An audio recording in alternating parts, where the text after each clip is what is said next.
ঢেঁড়সের মধ্যে মশারি ডাল দিয়ে এই রান্নাটা করে আমি আমার পরিবারের সবার এত প্রশংসা পাবো কোনো দিনও আমি কল্পনা করিনি। এই রেসিপি নাকি গরুর মাংস, মুরগির মাংস সবার থেকে বেস্ট ছিল। এটা দেখতে যেমন সুন্দর, খেতে কিন্তু তার থেকে বেশি সুস্বাদু। কত যে মজার এই রেসিপি, চলুন দেখিয়ে দিই। আসসালামু আলাইকুম এভরিওয়ান, সবাই কেমন আছেন? আশা করি ভালো আছেন। প্রতিদিনের মতো আরেকটা ভিডিও নিয়ে চলে আসলাম। আজ আমি আপনাদেরকে ডাল দিয়ে ঢেঁড়স রান্না করে দেখাবো। এই রান্নাটা সাধারণ হলেও অনেক বেশি ফেমাস একটা রেসিপি। এখানে আমি ২ রকমের ডাল নিয়েছি। মশারির ডাল, মুগ ডাল, তারপর হচ্ছে ডালগুলোকে আমি সুন্দর মতো করে এক সাইডে পানি দিয়ে ভিজিয়ে রেখে দিয়েছি। আর এখন হচ্ছে আমি যেই ঢেঁড়সটা দিয়ে ডালটাকে রান্না করব, সেটা আমি এখানে দেখিয়ে দিচ্ছি। আর আপনারা যদি এই রেসিপির পরিপূর্ণ টেস্ট পেতে চান, তাহলে অবশ্যই কচি যে ঢেঁড়সগুলো আছে সেগুলো নিতে হবে। জীবনে একবার হলেও ঢেঁড়স দিয়ে ডাল রান্না করে দেখবেন।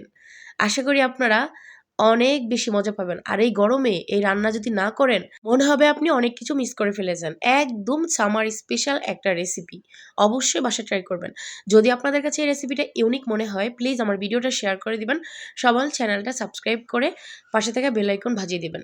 প্লিজ একটা লাইক করে দিবেন ভিডিওতে, একটা মূল্যবান কমেন্ট রেখে যাবেন কেমন হয়েছে রেসিপিটা। আমি ঢেঁড়সের আগা মাথাগুলো কেটে নিচ্ছি।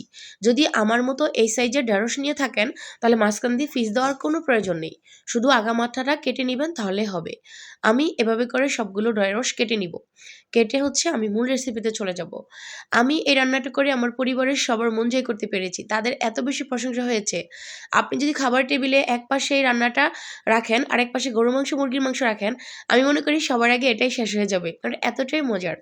আমার ঢেঁড়সগুলো কাটা হয়ে গেছে। আর একটা চুলায় আমি এখানে ডালগুলোকে ধুয়ে সুন্দর মতো করে বসিয়ে দিয়েছিলাম সিদ্ধ হওয়ার জন্য। এখানে দেখেন আমার হচ্ছে ডালগুলো সিদ্ধ হয়ে গেছে, আমি নামিয়ে নিয়েছিলাম। এখন আরেকটা পাইপ্যান বসিয়ে দিয়ে পরিমাণ মতো তেল আর পেঁয়াজ কুচি দিয়ে দিয়েছি। পেঁয়াজটা একটু ভাজা হয়ে গেলে আমি এখানে অন্যান্য মশলাগুলো ব্যবহার করব। যাদের কাছে এই রেসিপি নতুন, কখনো দেখেননি, খাননি, প্লিজ কমেন্টস করে জানাবেন। যারা আগে খেয়েছেন তারা কিন্তু এর টেস্ট কতটা মজার তারা কিন্তু অবশ্যই জানেন। আর এখন হচ্ছে আমি পেঁয়াজটা একটু কালার হয়ে আসছে, আমি এখানে আদা রসুন পেস্ট দিয়ে দিচ্ছি ২ চামচ, স্বাদমতো লবণ, স্বাদমতো হলুদের গুঁড়া, মরিচের গুঁড়া, তারপরে একটু জিরার গুঁড়া দিলাম আর একটু ধনিয়ার গুঁড়া দিলাম। জাস্ট ঘরোয়া যে মশলাগুলো থাকে সেগুলো একটু একটু দিয়ে দিলাম। এখন হচ্ছে একটু পানি দিয়ে মশলাটাকে ১ থেকে ২ মিনিটের মতো কষায় নিব, যেন এখানে মশলার মধ্যে সুন্দর একটা ঘ্রাণ ছুটে সে পর্যন্ত এটাকে কষাবো। এখন আমি একটা টমেটো মাঝখান থেকে এভাবে কুচি করে দিয়ে দিয়েছি। টমেটোটা অবশ্যই দিবেন। এই রান্নার মোস্ট যেটা সেটা হচ্ছে টমেটো। টমেটো দিলে এর টেস্ট আরও হাজার গুণে বেড়ে যাবে। আমি তো এই রান্না, এই রেসিপি খাওয়ার পরে আমি পুরোই অবাক হয়ে গিয়েছি যে এটা এত মজার কিভাবে? আমি খুব ভালো মতো করে মসলাটা কষিয়ে নিয়েছি।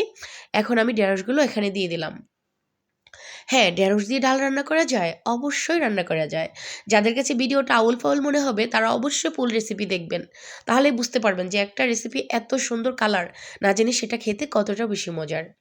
তো আমি দেখেন ঢেঁড়সগুলো দিয়ে এখন এটাকে আমি কষায় নিব ৪ থেকে ৫ মিনিটের মতো। যত বেশি কষাবেন ততই আপনার এই রান্নাটা বেশি টেস্ট হবে। আমি ঢাকনা দিয়ে এটাকে প্রায় ৩ মিনিট থেকে ৪ মিনিটের মতো কষায় নিয়েছিলাম। এখন ঢাকনাটা তুলে আমি আবার একটু নাড়াচাড়া করে নিচ্ছি দেখেন।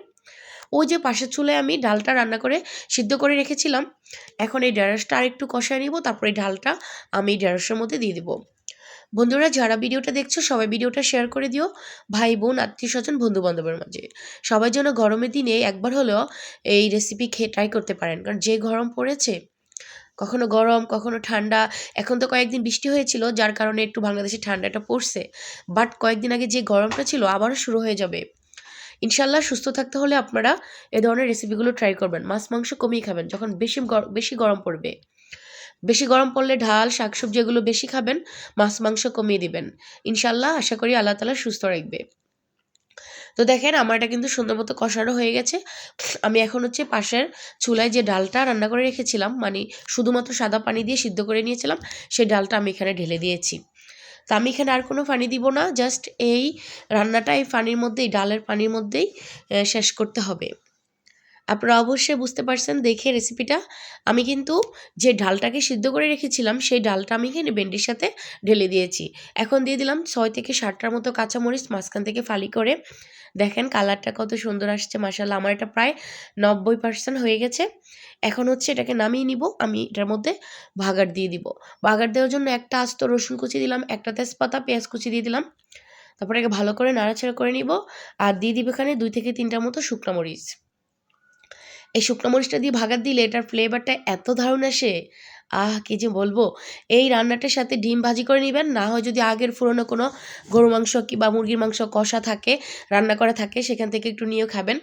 কি যে মজা! আমার কাছে মনে হচ্ছে আপনি যেখানে ১ প্লেট ভাত খাইতেন সেই জায়গায় আপনি ২ প্লেট ভাত খাবেন। যারা ২ প্লেট খাইতেন সে জায়গায় আপনারা ৩ প্লেট খেতে পারবেন। এতটাই মজার। আর যদি আগের কোনো মাছ মাংস রান্না করা না থাকে, এই ডাল যেদিন রান্না করবেন ঢেঁড়স দিয়ে সেদিন একটা ডিম ভেজে নিবেন। তাহলেই জমে যাবে। দুপুরের খাবার বলেন, রাতের খাবার বলেন। ফাইনালি আমার রান্নাটা কিন্তু হয়ে গেছে মাশাআল্লাহ। কতটা লোভনীয় লাগতেছে আপনারা দেখে কমেন্টস করে জানাবেন। যদি আমার ভিডিও দেখার পর আপনারা কমেন্ট না করেন সমস্যা নেই। বাট আপনারা যখন হচ্ছে বাসায় ট্রাই করবেন, রান্না করবেন, খেয়ে তারপরে আমার ভিডিওটা এসে আমাকে লাইক কমেন্ট করে যাবেন। No problem. এখন লাইক কমেন্ট করার কোনো প্রয়োজন নেই। আগে বাসায় রান্না করে খাবেন। তারপর টেস্ট কেমন হয়, আমি যা বলেছি সত্যি কিনা, তারপরে এসে আমাকে কমেন্ট করবেন আপুরা ভাইয়ারা। এটা হচ্ছে ব্যাচেলর ভাইয়া আপুরদের জন্য একদম কম সময়ে খুবই মজাদার একটা পারফেক্ট রেসিপি। এই রান্না থাকলে আপনার আর কিছুই লাগবে না। এটা দিয়ে আপনি পেট ভরে খেয়ে নিতে পারবেন। মাশাআল্লাহ। আমি তো এই রান্নাটা যখন করেছি ৫ মিনিট পরেই খাবার নিয়ে বসে পড়েছি। কারণ এতটাই মজার। এটা বাচ্চাদেরকেও খুব মজা করে খাওয়ানো যায়। তো ভিডিওটা আজকে এখানে শেষ করে দিব। দেখা হবে অন্য একটা ভিডিওতে। আসসালামু আলাইকুম।